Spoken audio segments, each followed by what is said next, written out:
Assalamualaikum warahmatullahi wabarakatuh. Dear everyone, I am Astrid as our lecturer and all of my beloved friends. First of all, I say all the thanks to our God Allah Subhanahu wa Ta'ala, who always gives us grace, guidance, and blessings so that we can enter in this video with healthy condition. Also, salawat and salutation delivered to our Prophet Muhammad Sallallahu Alaihi Wasallam, who has brought us from the darkness into the brightness of today. Ladies and gentlemen, hello, we are Promo 5, and today we would like to tell you about our tutorial. The title of our material is Qualitative Research Design. Let's watch it. But before we start our discussions for today, let us introduce ourselves first. Hello, my name is Paman Soharini, and after that there are Irlandia Savantrinada, Dini Lorenza, Maharlika Saputri, and the last is Ulan Nuria. Let's watching the video. Assalamualaikum warahmatullahi wabarakatuh. Let me introduce myself. My name is Irlandia Savantrinada with study number 2020-2020-5021. So here I will cover 5 topics. First, there is the definition of qualitative research design. Second, phenomenology. Third, ethnography. The fourth, case study. And the last discussion is grounded theory. Okay, get on with it. First, I will explain about qualitative research.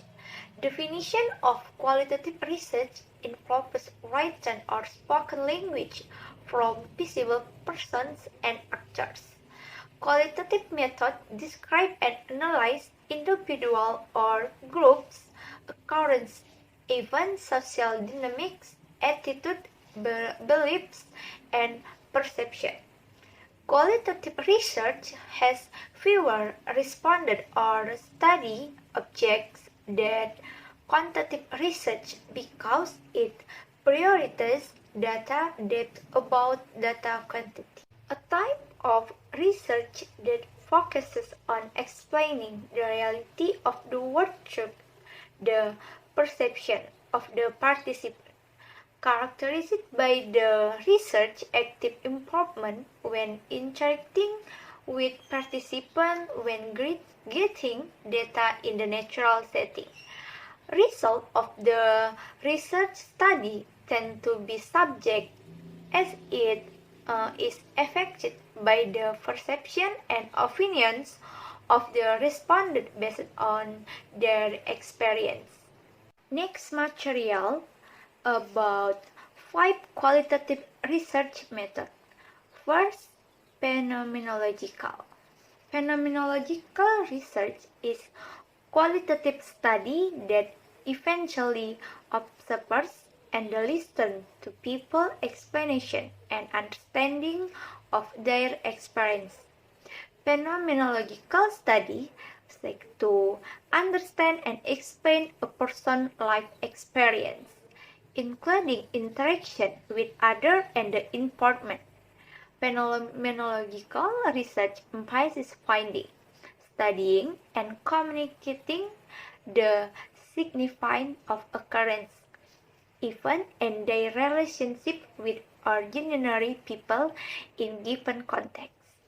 And this is used to study an event or activity as the evidence for various perspectives or angles.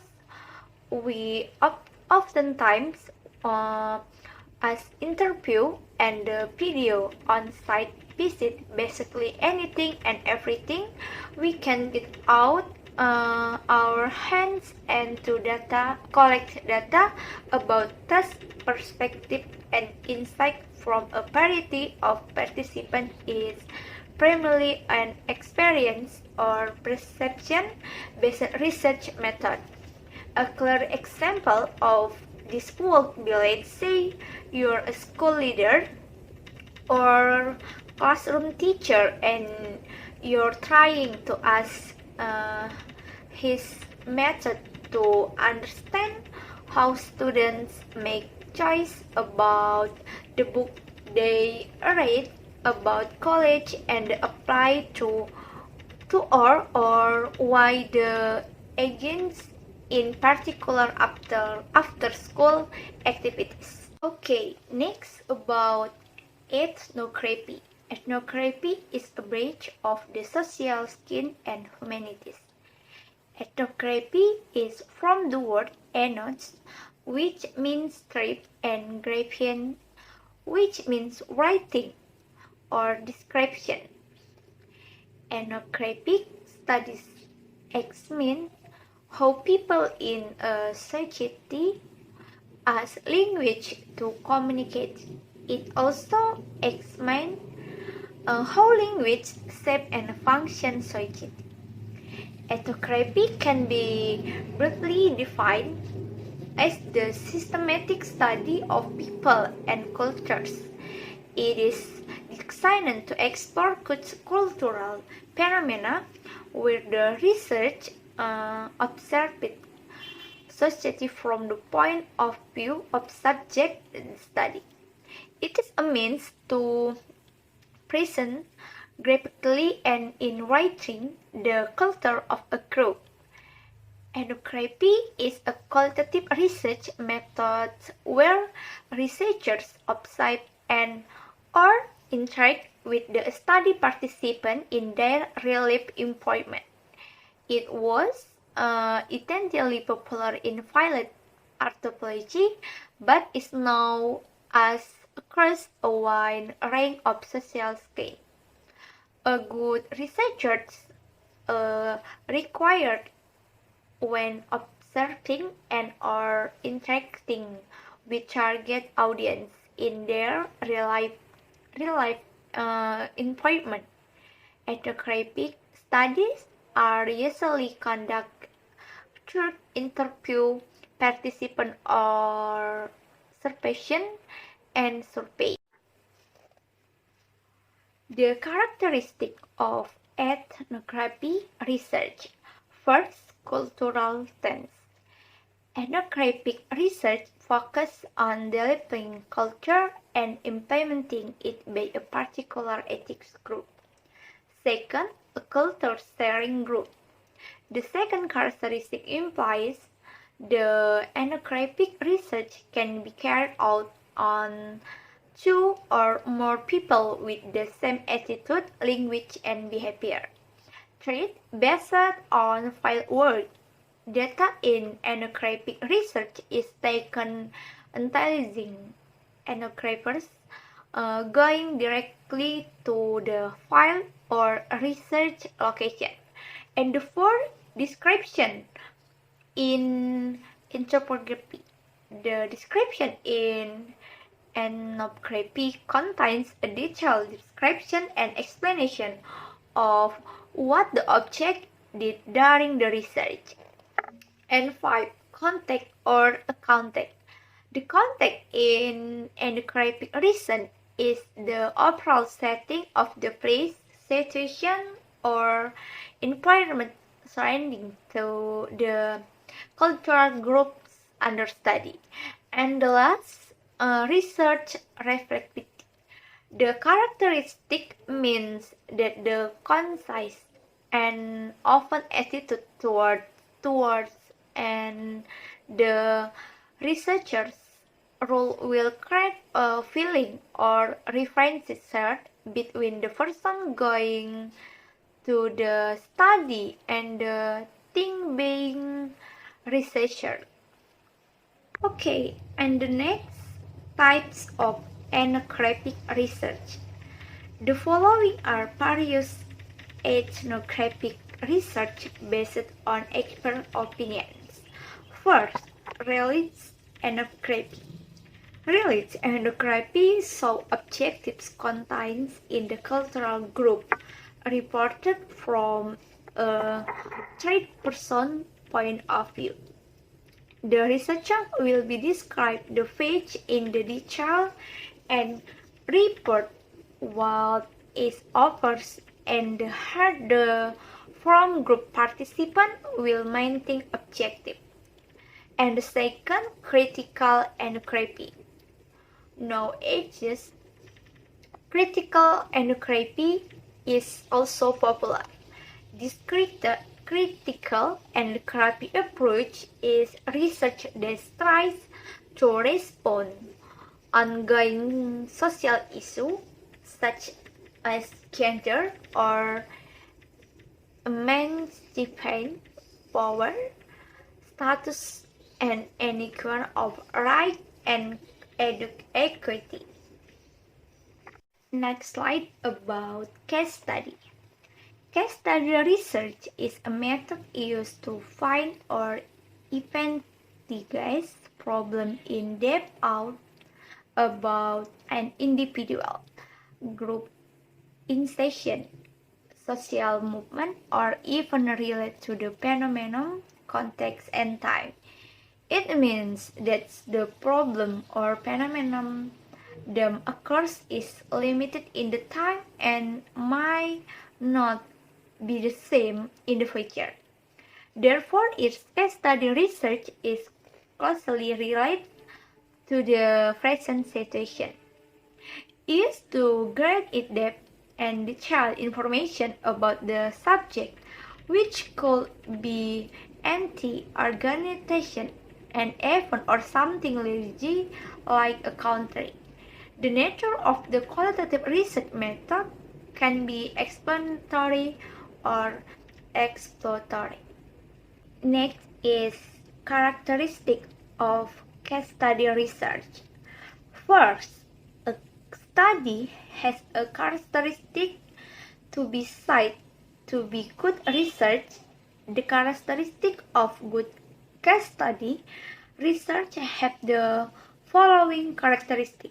Second, viewing the objective of research as a case or problem.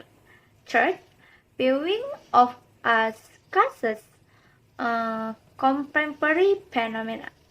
The fourth, done based on the fact or existing facts. And five, using various data sources for research. And the last, using the appropriate to as a guide in our research reference. Okay, let's material. I will explain about ground theory. Ground theory research examination core principle on guidance to find or arrange a theory. Basic conclusions provide a theory foundation. This ground theory technique use observation and field studies to collect data and compare categories, phenomena, and situations using inductive, deductive, and verification investigation until the data was settled. It's all around the ground theory. Here we're going to start with collecting data. In order to answer a particular question, we ask that data set that includes the coding of similar concepts into categories. We ask that from that and the best support that data in the over 2 period and again check for analysis in file and studies cyclical process in of itself gathered in the theory. Okay, I think that's all for my explanation.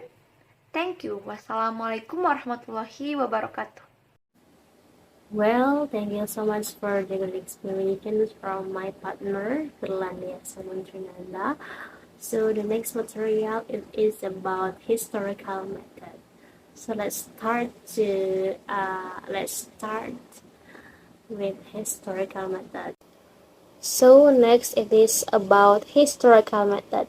So historical method is one method in qualitative research design. So this method uses facts and witnesses to recreate the past. So based on the name historical method, you are as the researcher can should research the history because based on the name historical method. So you can get the data or the data you can found in historical documents, artifacts, oral account, and credible life witnesses. So next it is about participants in qualitative research. So there are 4 points I have highlighted. First is qualitative research starts with specific social settings, not a populations. So qualitative study results are applicable to similar social settings, not the populations. So qualitative research use research participant or environment instead of the respondent. Second is qualitative researchers observe and interview social situation specialists. So actually when you are use qualitative research, you will observe and interview social situation specialists based on your topic and based on your issue that you have choose. So it is purposeful thoughts and aim to determine the interviewers. Third, it is qualitative research use purposive and snowball sampling. So purposive sampling is a technique if you want to get the data by your advice. For example, your advice it is like a girl which age like 20 years old or boy which age like 21 years old. So that is the purposive sampling technique. And snowball, what is snowball technique? Snowball sampling is used for tiny data search that grow. And the last is qualitative researcher can determine their sample before and throughout their investigation. So it is based on the prior sample. The researchers select individuals to contribute the data. So the researchers can find more samples for more the data.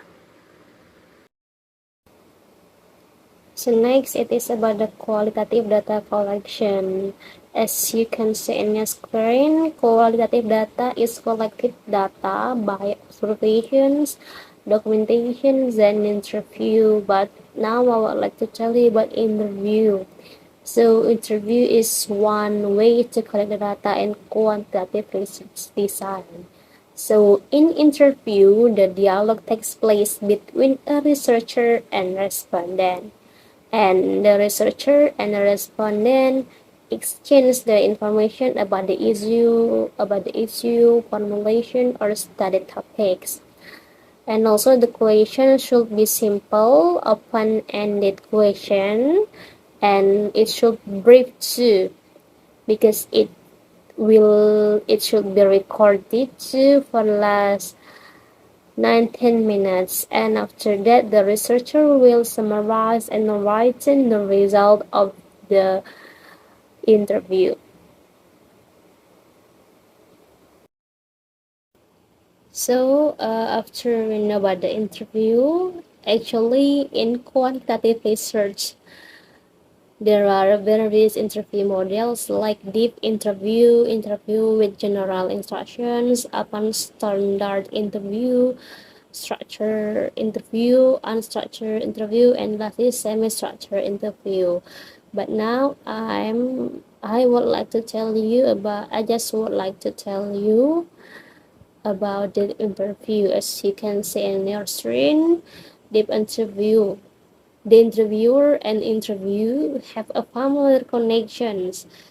So the interview make discourse is casual. So it means that you as the researcher and the respondent have a familiar connections of each other.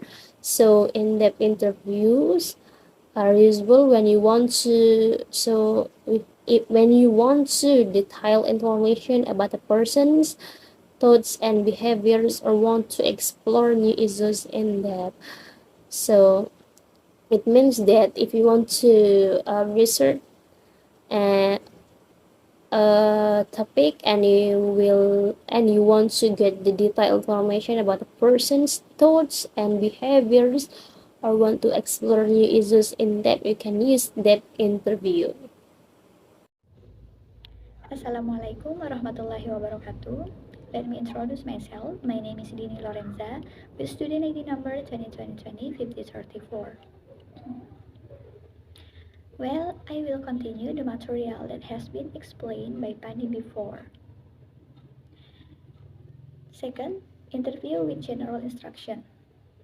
This type of interview requires the interviewer to develop a framework or outline of the subject in the form of interview instruction. General guidelines keep the plain topics covered entirely, and the discussion does not get out of the topic and the plain outline. Okay, next. Third, open standard interview. An open interview is an interview using a set of standard questions, namely questions with the exact wording, sequence, and presentation method for all interviewer informants. This type of interview needs to be used if the variety of questions will make it difficult for researchers because the number of informants is quite large. Next, number 4, structure interview. In a structured interview, the interviewer set his problem and question to ask. This type of interview aims to find answer to hypotheses. Structured interviewers are generally used if the entire research sample is considered to have some opportunity to answer the question posed. Mm, The advantages of the structured interview is that there is no defining of questions that allow the interviewers to lie.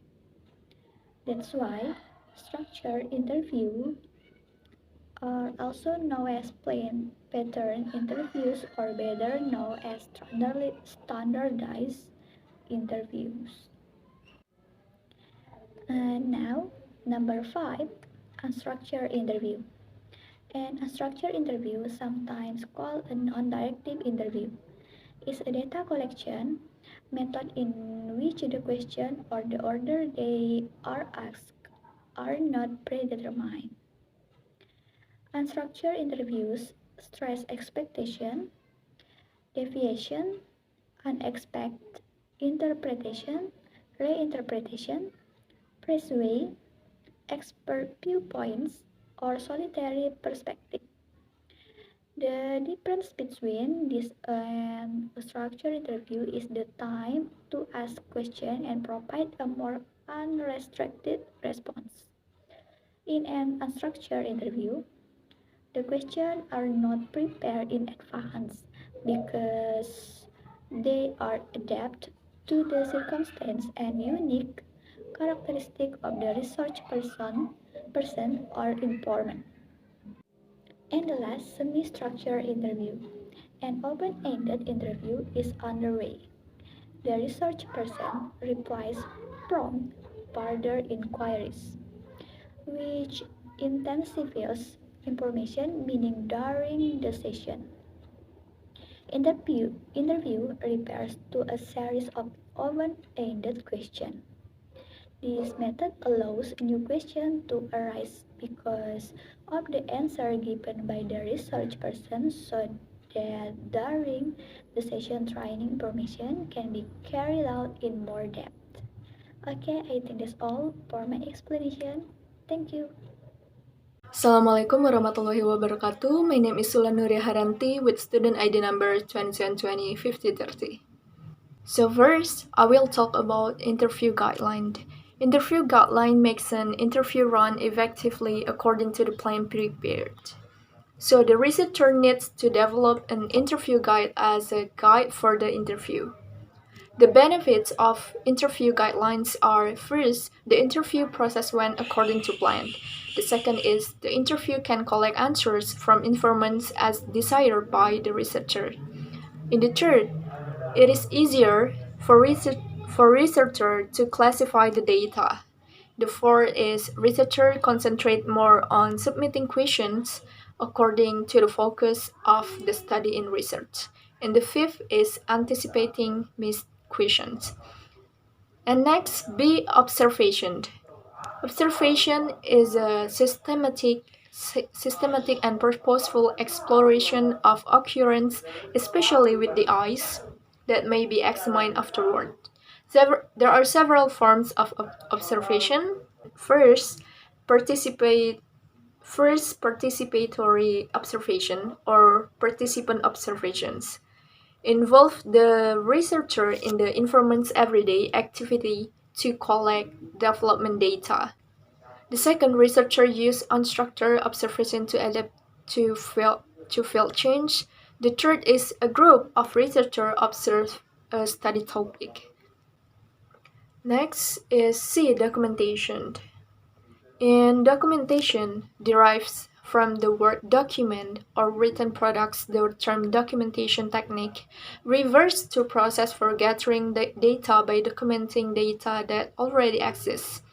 First, as indicated above, documents can provide data on the context within which research participants operate, a case of text providing context, if one might turn a praise.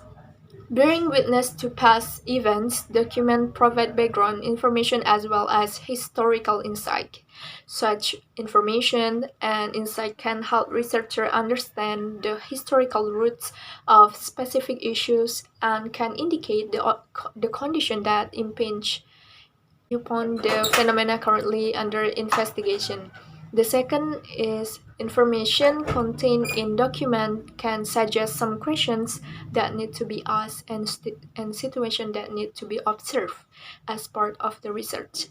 For example, according to Goldstein and Raybould, in 2004, did document analysis to help generate new interview questions as they conducted a longitudinal ethnographic study of service use among families living in poor urban communities. The third is documents provide supplementary research data. Information and insight derived from documents can be valuable addition to a knowledge base.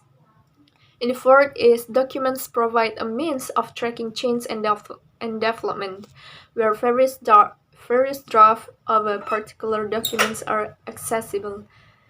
The researcher can compare them to identify the change. Even subtle change in a draft can reflect substantive developments in a project. And then, fifth, document can be analyzed as a way to verify findings or corroborate evidence from other sources. Next is D, focus group discussion. The FGD, or focus group discussion technique, involves investigating a specific phenomena via the conversation of a group of people. The focus group discussion technique is one of the ways that may be used to gather data for research. The end result of using this approach yields data that is derived from the interaction of several participants in a study, as is the case with most other methods of data collection when putting the FGD techniques into practice. You will conduct semi-structured interview with a group of people. The FGD methodology is characterized by the fact that the number of participants participating in a single discussion group can be relatively variable. Between 4 and 8 people can make up the member of a single discussion group. Assalamualaikum warahmatullahi wabarakatuh. Hello everyone. Let me introduce myself. My name is Maharani Kusuma Putri with ID student number 2020205018. I'm going to continue the material. Next, qualitative data analysis. One method of conducting data analysis that may be used to seek for recurring themes or patterns within a body of research is called thematic analysis. If a study seeks to investigate in depth the qualitative data they have, uncover correlations between patterns in a phenomena, and describe the extent to which a phenomenon happens from the researcher's point of view. This approach is particularly successful in accomplishing those goals. Next, stages of doing thematic analysis. A. Understanding data. Here, the researcher needs to understand and integrate with the qualitative data obtained. In addition, reading and rereading interview transcripts, as well as listening to interview recordings or seeing films generated during the process of data collection, is the most efficient approach to become more integrated with the data. The key goal of this initial stage is for the researcher to have the impression that he is beginning to grasp the contents of the data that he has received and to start finding items in the data that are linked to the research questions that he has posed. To achieve this, it is very natural for the researcher to want to read the interview transcript at least once, twice, or even 3 times until the researcher understands and is close to the data. Plus, being combined with the notes made during the observations will be vital to tracing the depth of the data he reads. B. Composing code. Beginning the coding process is the second step in performing a thematic analysis of the data. This coding can be compared to the process that a librarian does to identify the topic of a book's title. Alternately, consider the situation when the reader is searching for the focus of a paragraph. Codes are type of label or feature that are included in the data that are relevant to the research topic. In this scenario, the researcher is the one who decides which bits of information from the interview transcript require coding. The code needs to be expressed in the clearest way possible so that when it is analyzed in the future, the researcher can have a better understanding of significance of the statements made by each participant. Coding means highlighting sections of our text, usually phrases or sentences, and coming up with shorthand labels or codes to describe their content. The example is coding qualitative data. Interview extract is like this. Personally, I'm not sure. I think the climate is changing. So, the code is uncertainty. In this extract, we have highlighted various phrases in different corresponding to different codes.